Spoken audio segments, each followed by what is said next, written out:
Hey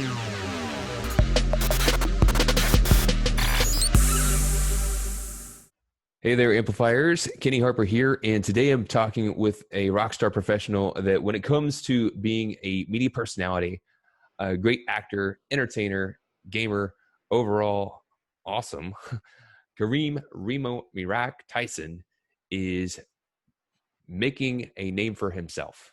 Now that is a name for sure, and I'd like to welcome Kareem to Growth Amplifiers. Hey, what's going on, y'all? You already know when the ha go. This is Reem'o Meerak Tyson. I'm definitely glad to be in the building, or rather be in the radio show. What's going on? And we're glad to have you here, and we're glad to be able to connect. You do a lot of different things. You are a multi-talented person. You have an awesome personality. And could you help just kind of set the stage and let people know a little bit more about who you are and what you're bringing to the table? Oh, man. Oh, definitely, man. Yeah, I'm not going to lie. Amongst this 14-year journey thus far, I've transitioned from being, model and actor over to media as a media personality, podcaster, also having a vlog column in my magazine, in the magazine section, and even being a gamer and content creator, that's added on, and as well as of late for this year in 2020, being an A&R of a music label. So it's a lot on the plate, but when you're accustomed to it over the amount of years of doing it, you just work on the best ways to improve and just keep going. So I love that sort of concept. It's kind of one of the things that I've found in my career. I'm a fan of, I guess, variety, a fan of different types of things, to creative people, creative backgrounds, entrepreneurs. So as you're doing these multiple things, what inspired you to do what you do? What is your story? Wow. Oh, we're going to go there. All right. I'm not going to lie, man. This is like back when in my mid 20s, is when I started in my career, and which is shocking. Before that, I was really aiming, playing sports, for basketball. I was aiming to be professionally in basketball. So the acting and modeling, everything, a lot of my friends and family members, and friends of the family, it would always be like, nah, he has to be in TV, or he should be modeling, but I never really wanted it. It was just, my family was involved in entertainment and modeling and stuff like that. For me, I was just that one, I guess you want to say odd one, that just didn't have a care for it. And I'm not gonna lie, in a house party in Harlem, this is funny. So it was a house party in Harlem. So around 2006, there's this Lupe Fiasco looking young man.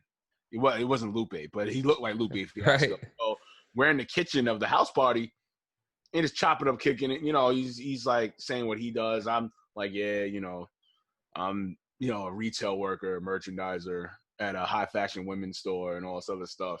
And I'm like, yo, I graduated my computers major and all this other stuff.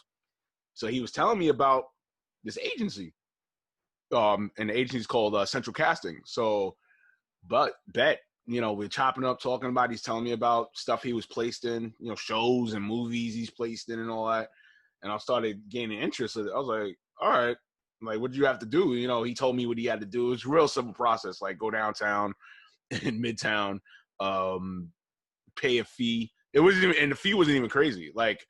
For, to let your listeners know, no, it wasn't a crazy fee. It was literally at the time, it was $30. I mean, I don't know how much the fee now. I mean, I'm still with Central Casting. There are times I do go back in the pool and look for things and stuff like that. But yeah, at the time it was it was $30. It was affordable. It was $30. I mean, shit, I waste $30 on random nonsense, right, in an hour. You know what I'm saying? So yeah, went, did it. Looked in the pool for things that was open to be a part of. And the first thing I was a part of was Law and Order SVU, which was I was geeked. I was real geeked up. I was like, oh snap, I was like, oh man, really? I'm like, I'm gonna be in this, you know what I'm saying? Even though it wasn't a speaking role, but I did start out as a background actor and everything, and I just was like, holy shit, I was like, wow. And I'll never forget, they were filmed at the time. The scene was filmed at Grand Central Station. Oh. Yeah, you know what I'm saying? So it's like, wow, this is really like happening, and then, I'm picking up the pieces from the PA, like guiding me on how to walk in the scene, and, don't be too close to the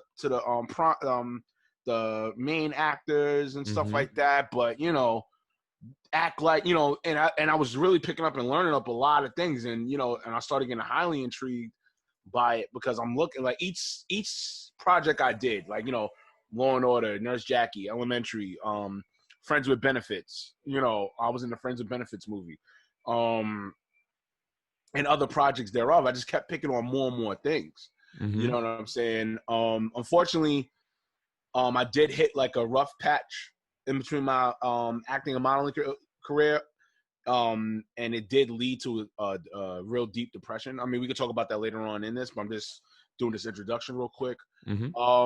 Which also had me transcend into media. You know what I'm saying? So everything I was learning from the acting and modeling, I took in with me with media. You know what I'm saying? So far, this 8-year career, thus far, as far as in media, it's been a great ride. I'm not gonna lie, man. Learning how to deal with multiple people, networking, when it comes to creating your platform. You know what I'm saying? Rundowns and understanding of time and understanding of the topics and researching. It really does come to play. And also too, with me being a producer as well, because I am behind the camera as well, and I've directed on a few things.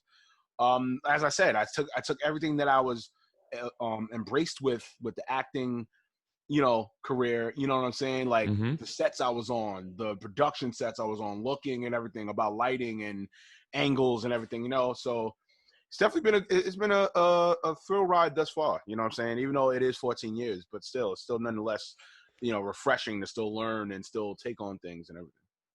So that is quite the remarkable ride. And it's similar in nature to kind of my journey as well. My initial aspiration was to go as a professional rock star. Okay. But now I've shifted into being a rock star professional. Yes. So you got to adapt sometimes, and Yes, you you learn do. things on your journey. Yes, you do. And, any entrepreneur, any successful person has probably ran into the wall at some point in time. And you mentioned that you had a meeting of the wall. Oh my God. Oh And, man, we could go there. yeah, a meeting of the wall. And sometimes, sometimes at the time, especially, it's not something we want to promote and fly that flag. But looking back, you can say, wow, because I overcame this, I can now share how I've learned on that dark spot, that journey, so that others, when they hit that wall, they can overcome it as too. So if you could share a little bit about, what happened that got you to that dark spot, and then what ended up, how did you power through that? Woo. All right. So definitely this was like around 2010, around the time 2010 to about 2011. I really hit like a real like depression state, unfortunately, because what I was doing with the acting and everything, I was on shows, but then it was like, all right, I got to get to the next level and get speaking roles, because I definitely wanted to be in the union and everything, and it was just like real depressing. And then I wasn't getting that many gigs and stuff like that, so that kind of like depressed me, because it was like I started feeling the guilt, and also from the appeasing, as far as like appeasing people about, this is what it is, and I'm doing this and everything, and then it just things was going to plan. So I went to a real bad depression state, and within that depression state, it even included, multiple suicide attempts, which was, it was some scary times. I'm not gonna lie. The one that was like the nail in the coffin, but yet it changed things, was when I tried to jump off a bridge, and there's a bridge that's between Bronx and Manhattan. It's the 207 bridge, and I'll never forget that night, man. I was living in Dykeman. around that time, and I was real depressed. And I put a black hoodie on, and because it was like transitioning like from like warm to cold. So this is like probably around like October-ish, like October, November-ish. And I looked in the mirror, I was crying, and I just said fuck it, and walked over to the bridge. Like literally, like there's a part in the bridge where you could like go over a rail and just jump into the water. So I ain't gonna front, I had like one leg in, one leg out. Like, you know what I'm saying? Like, and God brought like the Spanish dude. I mean, I don't know his creed of race, if he was Mexican or Guatemalan or, of that magnitude, but, he shockingly, he was shorter than me, but he shockingly was able to get me off the rail. And, he was cursing me out in Spanish, and then he spoke like barely English, but, he was cursing me out. He was like, yo, you asshole, stupid ass, jerk, you fool, what's wrong with you? And then he just walked off, and I'm not gonna lie, like, I was like, yo, I was just like thinking to myself, like, what the fuck was going on or whatever. And I hit up my homegirl, one of my good peeps. I hit her up, and we went to like BBQs over in Washington Heights, and I ain't gonna lie, I just cried. I just profusely cried, all on the table. And at that time, social media wasn't as what it is now. Mm-hmm. I mean, it was still there, but thank God, there was nobody there videotaping or for that magnitude and then posting it and all this other dumbness or whatever. But yeah, I just cried. I just like cried. I just cried, profusely cried. And I was crying to her. I'm sick of it. I'm sick and tired of, because I was partying around that time heavy, but yet it was just it was like temporary happiness, and then I'd be sad, tremendously sad again. You know what I'm saying? But Right. to go to that point, yeah, BBQ's just crying profusely just crying. Like, letting her know I'm sick of it. I'm sick and tired of saying yes to everybody. I'm sick and tired of just not feeling secure when I'm thinking, and and she was consoling me, letting me know, hey, you just gotta change, you gotta find ways to change and everything. And I ain't gonna lie, man. From there, in that point, I started. One of my mottos, my main mottos, is called "Perseverance is real." So once I started understanding that it was real, my mindset started changing tremendously. Having more self-love within me, and and feeling good to say no, like no when I had to. You know what I'm saying? Right. Not saying that when you say no to somebody, it's something negative. That sometimes that no is to save yourself from whatever. You know what I'm saying? Because time is key. I always try to tell people. I always tell people that all the time. Like, time is very key, and you got to really value, people's time. So if there's something that you feel, that it will waste that person's time, it's okay to say no. It's not selfish. Right. I think as society has this weird premise that if somebody tells you no, or if you look out for yourself, that, oh, you're selfish. That's not selfish. For me, I feel selfish is wasting somebody's time. I think that's selfish, or even for that matter, you putting yourself in a situation that could hinder somebody else tremendously. I feel that's selfish, but yeah, like I said, that's another time or another debate or whatever. But I started working on my self-love, and one of the things I did, which I won't advocate for somebody to do, but if you feel comfortable that you can do it, I pulled back from everybody. Friends, family. I'm not gonna lie, I've sacrificed friendships when this happened. There was one in particular, great high school friend of mine. We were teammates on the basketball team. We were bros outside of that. And, he wanted me to be in his wedding. And I'm not going to lie, I honestly felt if I would have went to his wedding, I probably would have killed myself on his wedding. The way I was feeling. Right. The way I was feeling. And, and I know he was pissed off and he's hurt about it. You know what I'm saying? And everything that I'm acting. And I'm not highlighting it to say like, oh, ha, ha, ha, he's hurt. But, it really affected things. Even, you know, even to now, you know what I'm saying? Like him and I, we never really sat down and had that moment to like really break that down. But but you could tell it's not, you know, the same, even though we talk on social media here and there, or, you know, he'll like something of mine and I'll like something of his or whatever. But, you know, it's never reached that time. And for me, around that time, you know, I really felt I had to step back from everybody in Mm. order to make this happen. Now, what I'll say is this: if you are an individual and you feel that you can't do it and you want to seek help, that is fine as well. I'm not advocating to self-help yourself. You Mm-hmm. know, it's just for me, I felt I can do it. You know, or Right. if I couldn't do it, I definitely would have went to a counselor, or would have went to, you know, got guidance help or anything. You know, I would have definitely did that. But I'm just saying, for my situation, when it happened at that time, you know, that's how I dealt with it and cope with it. And going forward, and also too, which I forgot to mention, you know, my ode heavily to the youth. And as far as with that, me being an educator, my daytime job as an educator, you know, I owe it to them, because that's where my happiness started building, and I started understanding what my purpose was. You know, because also too, we have to understand, as creatives and as artists, um, and this is what I feel. You know, you have a weird insight about purpose. You know what I'm saying? Because it's like pretty much our lifestyles as creatives is, okay, you create, it's art. Art has no a political base to it. Mm-hmm. You're creating, and you're creating for the purpose of creating. But then once that creator or creative doesn't have the purpose, then all is lost. There's no real middle ground. There's no real in between.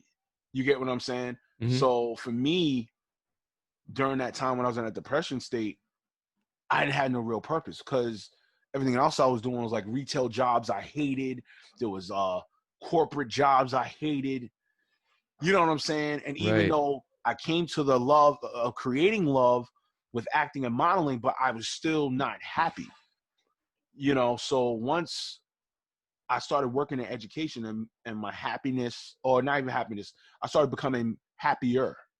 Mm-hmm. You know what I'm saying? It started growing, because the youth, that's why I go so hard for them. You know, the youth, it's my ode to them. Like, they really saved my life. You know, just overall, just, you know, just the purpose of, all right, I can be that impact for them. I can be a figure that could show them difference, or at least, for that matter, plant the seeds in them to have them understand things in life outside of school and everything of that magnitude, you know, or even for that matter, when I allowed them into my entertainment and entrepreneurial life. You know, for the last 4 years, I've been in education for the last 8. You know, I, you know, allowed them into my world, because I want them to have that in their head and understand, like, okay, he's not just Mr. Tyson. He's, you know, somebody that creates, and somebody that does other things besides just teacher. So, you know, that's pretty much me in a nutshell, as far as like how I been doing it, and just continuously just work on it. Even in these times that we're in now, these tremendous times, you know, tremendous hardship times, you know, I've been really just doing my best to make sure the balance and my mindset, and that my purpose is still intact. I love that. You know, I'm seeing a theme coming here. And when you go out and you connect with others, and we live in this media focused world, don't get me wrong, Right. media can be a good thing, but it also, sometimes we can get in this culture suck of me go. Yeah. It's Right. the ego about me. And when we Right. do that, Right. we cut off the value that we're giving to other people, right? And so Mm-hmm. then we're doing things, but then because we're focused internally, we're not radiating out. Right. That fulfillment's not there. So Right. then you mentioned something else. These are great pieces of wisdom that you've shared. Is sometimes you've got to tell people no. You got to say, Oh man. can't do it. I'm going to turn it down, Yeah. because it's going to not serve them. It's going to not serve you. There's a cost of opportunity, and it Beyond that, might hurt somebody, but there's a benefit of doing that. this So is it. so then you unplugged, you got some clarity, and then as you focus on giving and really connecting with others and being more of a leader, that energy that was a lack before begins to shine. Right. So it's a tremendous story of how you've experienced that, Yeah. overcame it, and really transformed to Yeah. be a Tremendous. better contributor.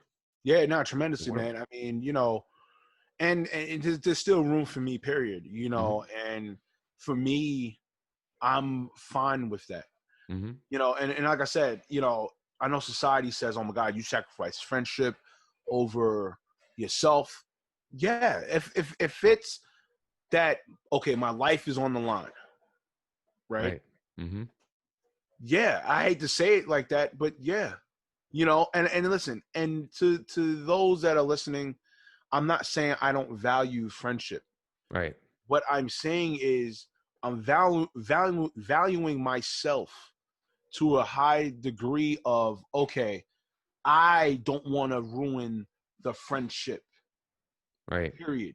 Mm-hmm. A good amount of people in society, or just a good amount of people in general, they don't come to terms of understanding that, because you think of the totality of the matter, like, oh my God, the friendship's going to be ruined. But it's like, okay, what about your contributions to the friendship?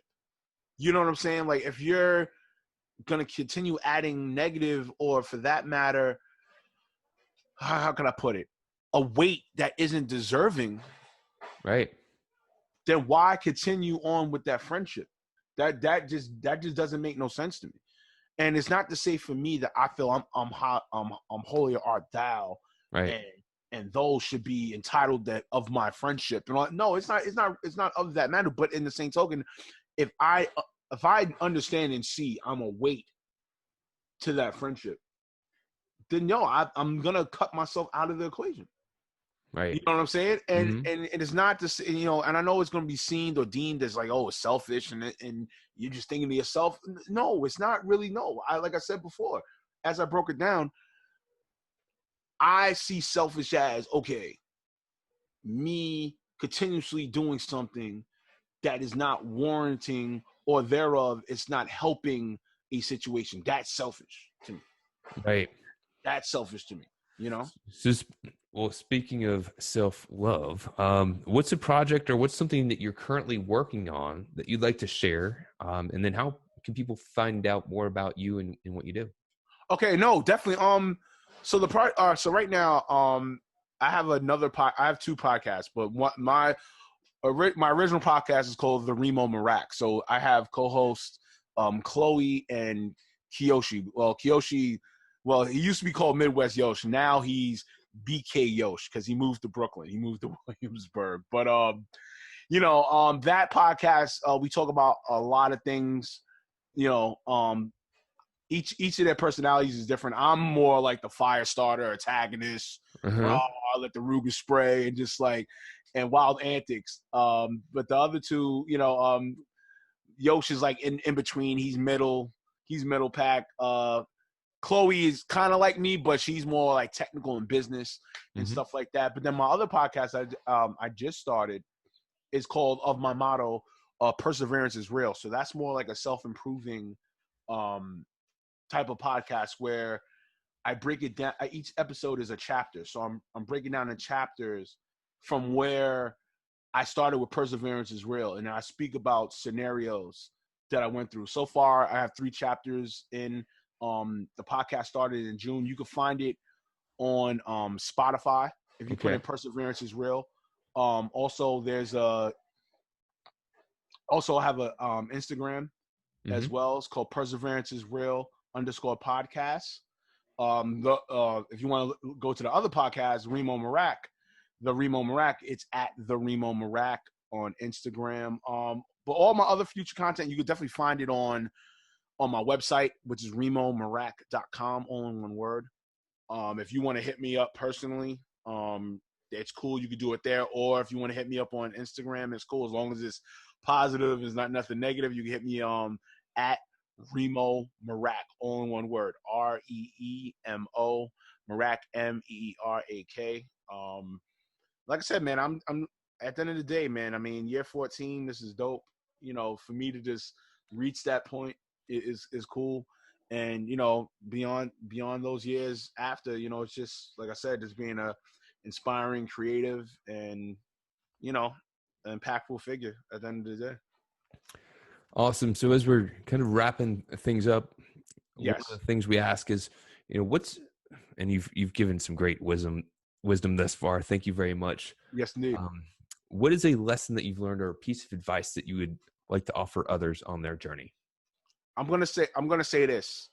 There's 3 things that I truly hone on, or I like to tell upcoming creatives. One thing is definitely be consistent. Be consistent in what you do. Second, truly study the industry or craft or the business of the craft that you're doing or you're embracing, or therefore you're involving yourself with.